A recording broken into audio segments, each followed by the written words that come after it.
오늘은 이제 사무엘하 9장의 말씀으로 넘어가도록 그렇게 하겠습니다.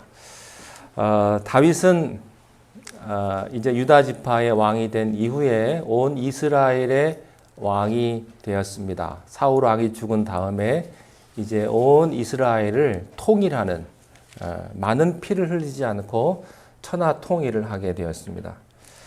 천하 통일을 한 이후에 하나님께서 그 국가가 안정되도록 그렇게 도와주셨습니다. 나라가 안정됨으로 말미암아 가정이 안정이 되었습니다. 가정이 안정된 이후에 다윗은 이런 갈등을 하게 됩니다. 자기는 좋은 집 백향목궁에 살고 있는데 그런데 하나님은 천막에 사신다고 하는 이 아픈 사실 때문에 갈등을 합니다. 그래서 하나님의 집을 지을 계획을 세웁니다. 하나님이 깜짝 놀랍니다. 어떻게 네가 나를 위해서 집 지을 생각까지 다 했느냐. 하나님이 참 기특하셨을 거라고 생각이 됩니다. 그러나 사명은 너에게 집을 짓는 것이 너의 사명이 아니고 너의 사명은 국토를 확장하는 데 있다. 집을 사람은 네가 아니다. 이렇게 하나님께서 말씀을 하십니다.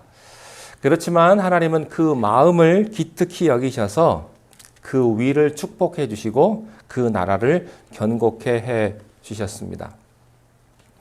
다윗은 성전을 짓지는 못했습니다만 하나님의 도움을 받아서 영토 확장의 역사를 이루게 됩니다.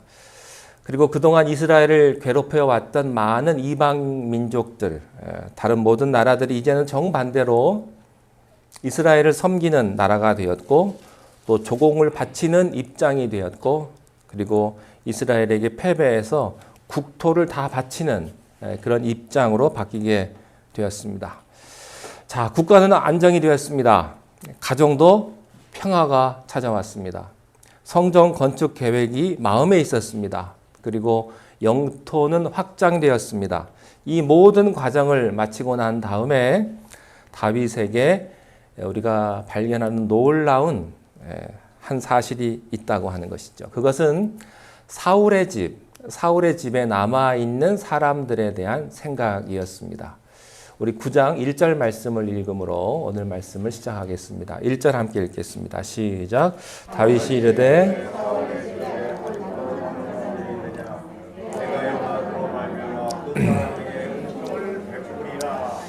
사울의 집에 아직도 남은 사람이 있느냐?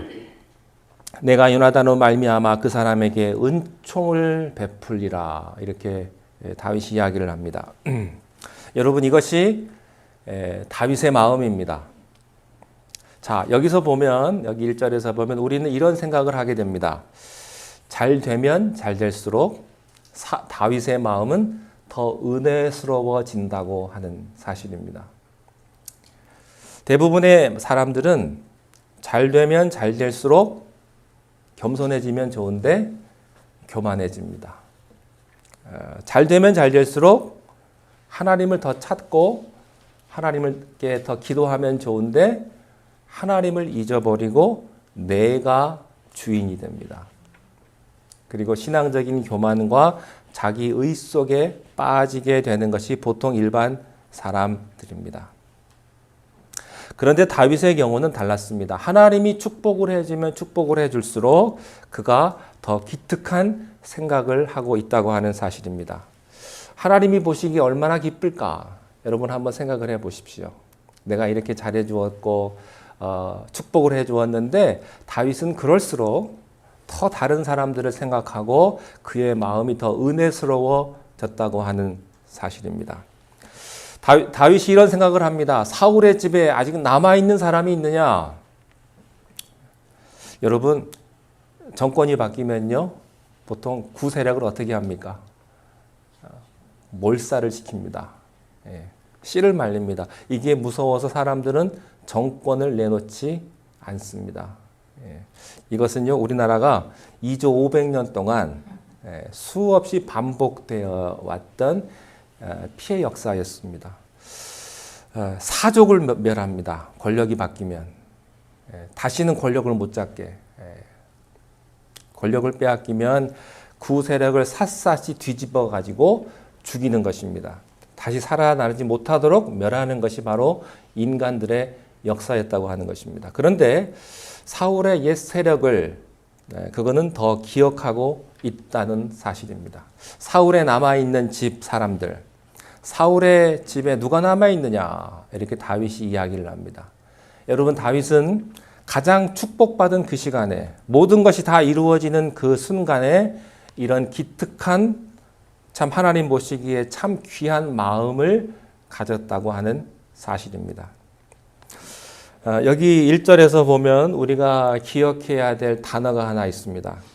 여기서 보시면 요나단으로 말미암아 그 사람에게 뭘 베풀리라? 은총을 베풀리라. 이 은총이라고 하는 단어입니다. 이것은 구약의 헤세드라고 하는 말인데 은혜나 자비나 또 사랑이나 또 긍휼이나 이런 말을 뜻하는 단어입니다. 신약에서 예수님께서 그 사랑이라는 말이 구약에서는 헤세드라는 말과 같습니다. 특별히 구약에 있어서의 그 하나님의 사랑, 이 헤세드는 호세아서에 나오는 그 사랑입니다. 간음하여 남편을 떠난 그 아내를 사랑할 수밖에 없는 그 남편의 사랑, 조건 없는 그 사랑이 바로 이 헤세드입니다. 이 헤세드가 하나님의 마음입니다. 소위 은총, 긍휼, 자비, 이것이 하나님의 심정이고 하나님의 마음이라고 말할 수가 있습니다. 이 헤세드는 언약 단계에서 이루어지는 단어입니다. 그것은 은혜를 받는 자나 은혜를 베푸는 자, 그 관계 속에서 이루어지는 하나의 단어라고 말씀을 드릴 수가 있겠습니다. 이러한 헤세드, 긍휼, 은총, 자비의 마음을 다윗이 갖게 되었다고 하는 사실입니다. 여러분, 예수 그리스도를 주로 시인하고 믿는 사람에게 하나님이 주시는 마음이 바로 이 은총의 마음입니다. 이 은혜의 마음입니다. 긍휼과 관용의 마음입니다. 따지고 비판하고 대들고 욕하고 그런 마음이 아니라 무한히 용서하고 싶은 그런 마음, 무한히 사랑해주고 싶어하고 무한히 감싸주고 싶어하는 마음, 그 사랑, 바로 이것이 예수 그리스도를 믿는 자에게 주시는 하나님의 마음이라고 하는 것입니다. 여러분, 그 마음을 우리 예수님께서 예수님을 영접한 사람들에게 주십니다. 그렇기 때문에 아직도 내 마음속에 긍휼과 자비와 그런 마음이 없으면 이것은 보통 심각한 문제가 아닙니다. 왜냐하면 하나님의 마음이 바로 그런 마음이기 때문입니다. 그러나 우리가 자라왔던 환경이 너무 어렵게 자라왔다든지 또 남을 비판하고 욕하면서 자라왔다든지 또 다른 사람 때문에 너무 상처가 깊어가지고 당해만 오고 살았던 사람들은 이 마음을 갖기가 굉장히 어렵습니다. 여러분, 부부관계에 있어서도 이 헤세드가 필요합니다. 관용과 사랑과 은혜로운 마음이 필요합니다. 또 자녀와의 관계에서도 이 헤세드가 필요합니다.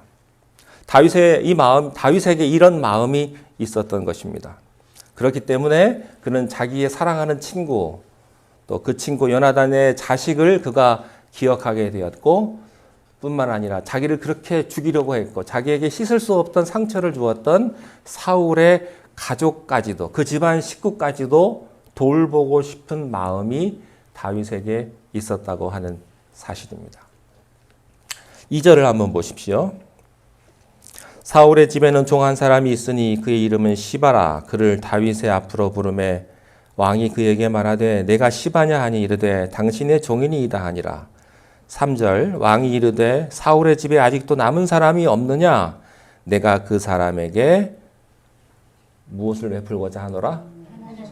하나님의 은총을 베풀고자 하노라. 여러분, 왕이 되었습니다. 왕에게는 뭐가 있냐면요, 사면 복권의 권리가 있어요.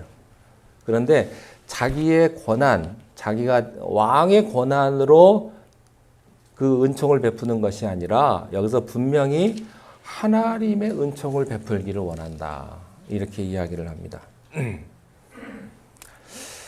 여러분, 그러므로 이 다윗의 왕권은요, 하나님의 은혜로 세워진 왕국이라는 것을 우리가 알 수 있습니다. 이것이 바로 하나님의 정치입니다. 그런 책이 있더라고요. Politics of God, Politics of Man. 하나님이 하는 정치와 사람이 하는 정치가 있는 거예요. 교회도 마찬가지고요. 여러분의 가정도 마찬가지입니다. 여러분, 내가 정치하고 내가 다스리면 반드시 문제는 있게 되어 있습니다. 그러나 하나님이 다스리고 하나님의 은혜로 한다면 그 교회는, 그 가정은, 그 비즈니스는 하나님이 반드시 축복해 주신다고 하는 사실이에요. 여러분, 심판하고 고발하고 저주하는 것이 아니라 은혜와 용서와 사랑의 다스림으로 하는 것입니다. 사실 그렇습니다. 여러분, 우리가 은혜 받지 않고 살 수 있는 사람이 누가 있겠습니까?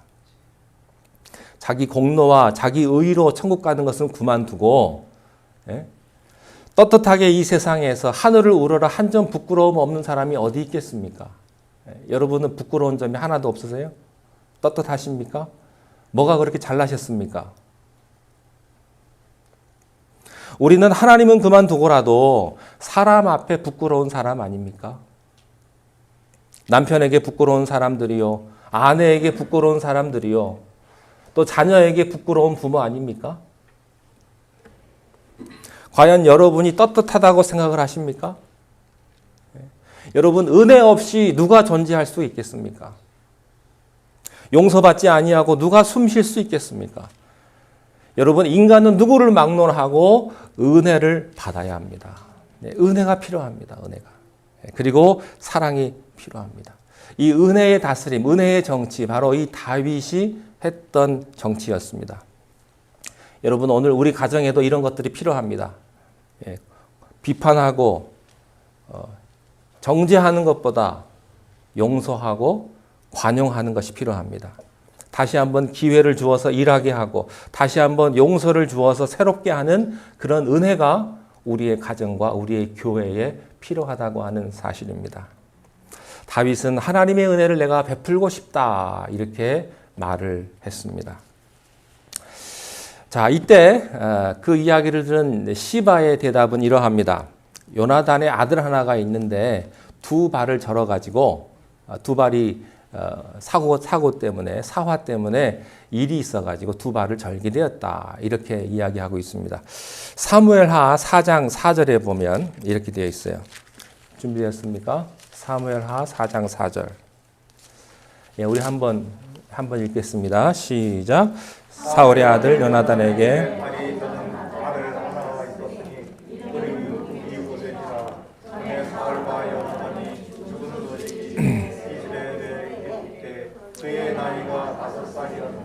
그 이모가 안고 도망할 때 급히 도망하다가 아이가 떨어져 절게 되었다. 어디 그 드라마나 옛날 영화에 보면 그런 스토리가 여기에 나오게 됩니다. 요나단의 아들이 하나 있었는데 그의 이름은 무비보셋이었고 이 사화 때 자기를 안고 도망가던 유모가 넘어져 가지고 그 유모의 등에서 떨어져서 다리를 절게 되었다 하는 이야기입니다. 그런데 여기에 대한 설명이 오늘 본문 9장 마지막 절에 보면 좀 더 자세하게 나옵니다. 13절에 보면 무비보셋이 항상 왕의 상에서 먹음으로 예루살렘에 사니라. 그는 두 발을 다 절더라. 그러니까 한쪽 발만 절었던 것이 아니고 두 발을 다 저는 사람이었다 하는 것입니다. 무비보셋이 있다는 소식을 듣고 다윗은 그 무비보셋을 데려오라고 말을 합니다. 자, 5절을 한번 보십시오. 5절, 6절 함께 읽겠습니다. 시작. 마길의 집에서 그를 데려오니 사울의 손자 요나단의 아들 무비보셋이 다윗에게 나와 그 앞에 엎드려 절하매 다윗에게 이르되 무비보셋이여 하니 그가 이르기를 벗어서 당신의 종이니이다. 자, 여기서 우리 중요한 게 이겁니다. 여기서는 내가 무비보셋이 되었다고 생각을 한번 해보셔야 합니다. 자, 왕이 불렀습니다. 다윗이 불렀습니다. 무비보셋이 생각하기에 어떻게 생각을 했을까요? 야, 다윗이 나를 선대하겠구나 라고 생각을 했을까요? 아니면 야, 나는 이제 죽었구나 라고 생각했겠습니까? 예. 여러분, 내가 무비보셋이 돼가지고 생각을 해봐야 합니다. 여러분, 성경 공부는요, 설교를 들을 때도 마찬가지입니다만, 성경 공부는 남 얘기하는 게 아니고 내 얘기라고 들어야 됩니다. 그러니까 내가 무비보셋이면 어땠을까? 그게 성경 공부예요. 우리가 성경 공부하거나 구역 예배 볼 때 왜 은혜가 안 되고 감흥이 없는지 아세요? 내가 아니니까. 남 얘기하니까. 그냥 그런가 보다 하고 넘어가는 거예요. 여러분, 성경을 읽을 때는요, 사랑은 오래 참고 이러면 의미가 없어요. 배영수는 오래 참았는가? 영수는 온유했는가? 이렇게 자기하고 접목을 시켜야 돼요. 그래야 은혜가 되는 거예요. 이게 자기 얘기로 남 얘기하지 말고 설교 들을 때 야, 저거 저 집사한테 들어야 되는데 왜 안 왔을까? 이런 얘기 하지 말고 내가 들어야 되는데 내 얘기다. 이렇게 들어야 이게 은혜가 되는 거예요. 여러분, 이 사랑이라는 말, 사랑의 정의도요, 이 사랑의 말 대신에 예수님을 넣으면 이게 정확합니다. 예수님은 오래 참으시고, 예수님은 온유하고, 이게 전부 예수님의 성품을 보여주는 말씀이에요. 사랑은 바로 예수 그리스도이십니다. 그런데 거기에 나를 대신해서 집어넣으면 정말 기절합니다. 왜 기절하는 줄 아세요?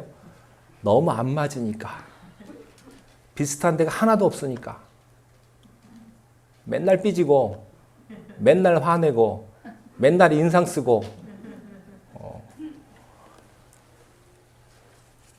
제가 설교 준비하다가 토요일쯤 되면 제가 좀 약호 죽습니다.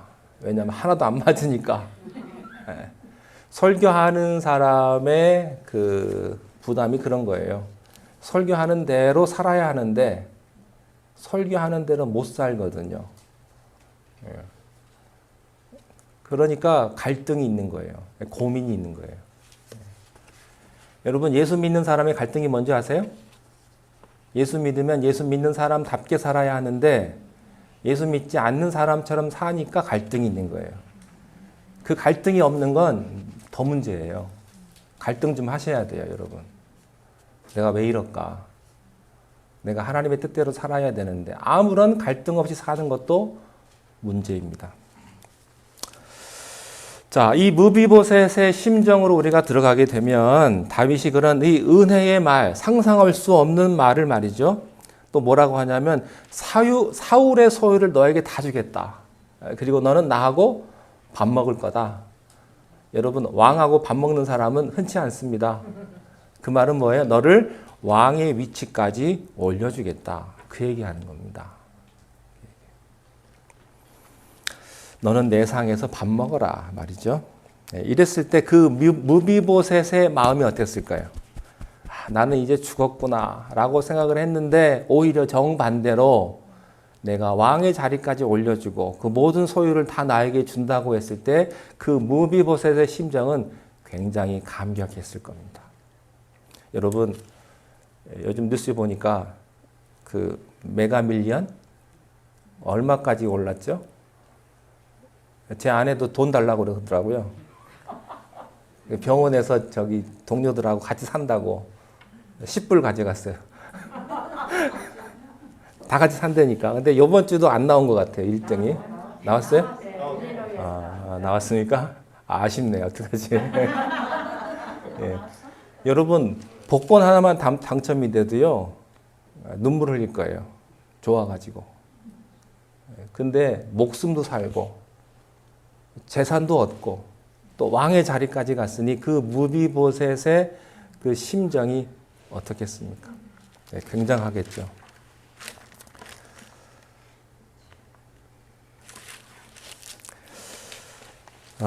제가 왜 이런 말씀을 드리냐면 이 무비보셋의 심정이 바로 우리들의 심정이 되어야 합니다.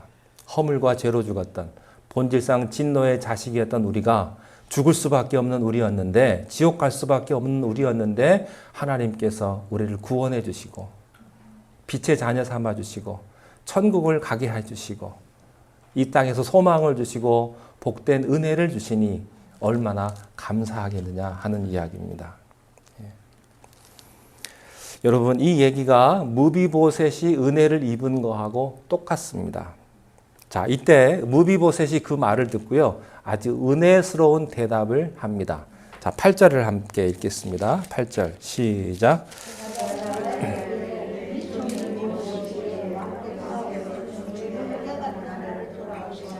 예, 개라는 말이 나옵니다. 죽은 개.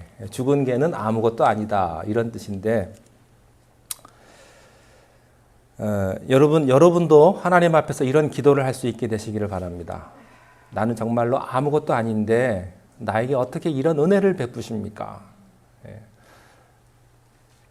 하나님께서 나를 보실 때 사실 칭찬받을 만한 일은 별로 한 것도 없는데 오히려 혼내야 될 일만을 했는데 하나님께서 나에게 이렇게 축복을 주시니 내가 얼마나 감사합니까? 아무것도 아닌 나를 살려주셨고 하나님의 자녀 삼아주시고 참 복된 삶을 살게 하십니다. 하나님, 도대체 내가 무엇이길래? 이것이 은혜 받은 자의 마음입니다. 이것이 은혜를 입은 자의 마음입니다. 이것이 여러분에게 있게 되기를 바랍니다. 여러분, 어떤 심정으로 기도하십니까? 네, 이런 심정으로 기도할 수 있기를 바랍니다. 이런 심정으로 주님 앞에 나와서 그 은혜에 감사하며 또 눈물을 흘릴 수 있는 여러분 되시기를 바랍니다. 여러분, 이것이 바로 은혜 받은 자의 마음입니다. 하나님은 은혜로우신 분이십니다. 그래서 다윗은 은혜의 정치를 하게 되었습니다. 이 은혜로운 정치의 혜택을 입은 무비보셋이 은혜로운 말을 하는 거예요. 여러분, 은혜는 은혜를 낳습니다. 용서는 용서를 낳습니다. 그리고 사랑은 사랑을 낳습니다. 이것이 성경의 원리입니다. 여러분이 사랑해 줘 보십시오. 그 사람도 사랑할 겁니다. 그러나 여러분들이 그 사람을 막 몰아붙여 보십시오. 그 사람 또 누군가를 몰아붙일 것입니다. 그 사람에게 욕하고 화를 내 보십시오. 그 사람도 누구에게 가서 화내고 욕할 것입니다. 단지 힘이 없으니까 피할 뿐이죠. 혹시 그런 분은 없죠? 남편 밖에 나가서 일하고 너무 스트레스 받아가지고 그 스트레스를 다 집에 와가지고 아내한테 푸는 분 혹시 없으시죠? 그러지 마세요. 오히려 아껴주고 위로해주고 또 축복해 줄 수 있는 여러분 되시기를 바랍니다. 따뜻한 미소를 줘 보십시오. 그리고 격려하는 말을 해 보십시오. 그 사람이 허물이 있다 하더라도 그 등을 한번 도닥도닥 해줘 보십시오. 그러면 다시 한번 힘을 얻고 또 여러분은 축복을 경험하게 될 것입니다. 여러분의 인생에 씻을 수 없는 상처를 준 사람이라 할지라도 그렇게 해보십시오. 그 사람은 눈물을 흘릴 것입니다. 어떻게 저 사람이 그걸 용서해 줄까? 상대방이 더 잘 알아요. 야, 저거 용서하기 참 어려운데 참 대단하다. 참 감사하다. 그 사람의 생애에 은혜가 역사되기 시작할 것입니다. 여러분, 이것이 바로 은혜의 신비입니다. 다윗은 이렇게 말합니다. 무서워하지 말라. 내게 은총을 베풀리라. 사울의 땅을 다 내게 주리라. 그리고 너는 항상 내 상에서 먹을 것이다. 여러분, 왕이 됐는데 사울이 가지고 있던 땅을 다 주면 되겠어요? 근데 이게 진짜 지혜로운 거예요. 이게 진짜 지혜로운 거예요. 왕은 모든 걸 다 가질 수 있어요. 그래서 이거 욕심내면 안 돼요. 땅 조금 이거 아까워가지고 주는 거. 다윗은 그렇지 않았어요. 사울의 모든 땅은 다 너에게 주겠다. 이것이 은혜였고 이것이 지혜였습니다. 여기 보면 죽은 개 같은 이런 말이 나오는데 이 개 같다 그러면 좀 이상한데 사무엘상에 몇 번 나와요. 맨 처음에 어디서 나오냐면 골리앗이 말이죠. 이제 앞에 나와 있는데 다윗이 막대기를 하나 들고 갑니다. 그때 골리앗이 뭐라고 말하냐면 너는 나를 개로 보느냐? 고작 막대기 하나 들고 나오냐? 이렇게 또 이야기를 합니다. 그리고 다윗이 사울에게 도망을 다닐 때 사울이 하도 도망을 오니까 다윗이 사울 왕에게 이렇게 말합니다. 사울 왕이여 어찌 나를 이렇게 추격하십니까? 나는 죽은 개와 같습니다.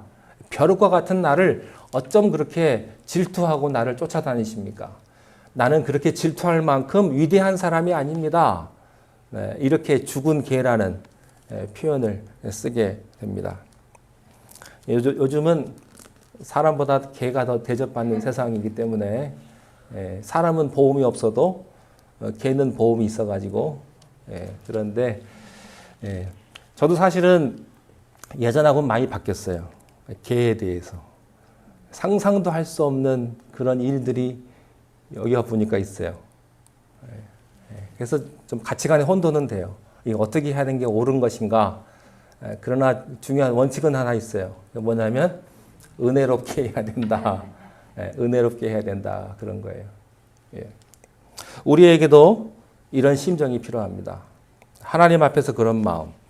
마치 내가 아무것도 아닌, 참 아무것도 없는 벌레와 같은 그런 마음, 그런 심정, 아무것도 자랑할 수 없는 그런 아무것도 아닌 존재입니다라고 하는 그런 마음이 필요합니다. 장로교에서 굉장히 중요하게 생각하는 신학자가 한 사람이 있습니다. 켈빈인데 그 켈빈의 5대 교리가 있습니다. 5대 강령이라고 하는데 첫 번째는 인간의 전적인 타락, 불가항력적인 은혜, 거부할 수 없는 은혜, 그 다음에 제한된 구속, 무조건적인 선택, 그 다음에 성도의 견인, 이 5가지입니다. 이 5가지의 약자를 들어가지고 맨 앞에 첫 글자를 따서 튤립이라고 해가지고 그 5개의 교리가 있는데 그 가운데 하나가 불가항력적인 은혜예요. Irresistible grace. 거부할 수 없는 은혜. 저항할 수 없는 무조건적으로 부어주시는 하나님의 은혜가 있다고 하는 것입니다. 내가 피할 수 없는 이 엄청난 하나님의 은혜. 여러분, 우리의 삶은 은혜여야 합니다. 내 공로로 사는 삶이 아니라 은혜로 사는 삶이어야 합니다. 자, 이렇게 은혜를 받은 시바와 무비보셋이 이제 새롭게 살기를 시작을 합니다.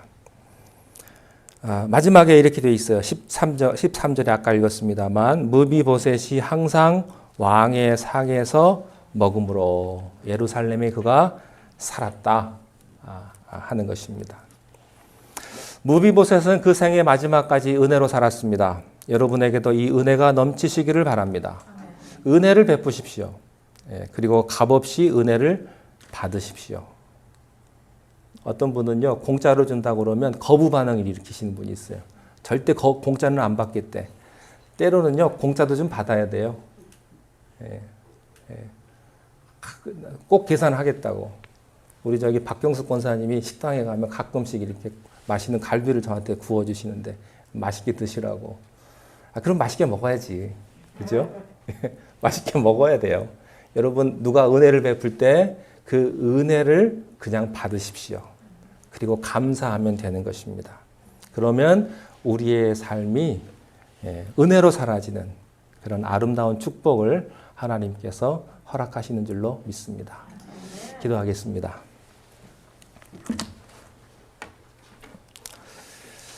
우리는 연약하고 주님 앞에 아무것도 내세울 수 없는 그런 존재이지만 하나님께서 우리를 사랑하셔서 하나님의 자녀 삼아주시고 하나님의 자녀가 되는 축복을 허락해 주셨습니다. 그 은혜에 감사하며 또한 우리도 세상을 살아갈 때 은혜롭게 살아가게 하시고 그 은혜를 다른 사람들에게도 부어줄 수 있는 그런 넉넉한 마음을 우리 모두에게 허락하여 주시옵소서. 예수님의 이름으로 기도하옵나이다. 아멘.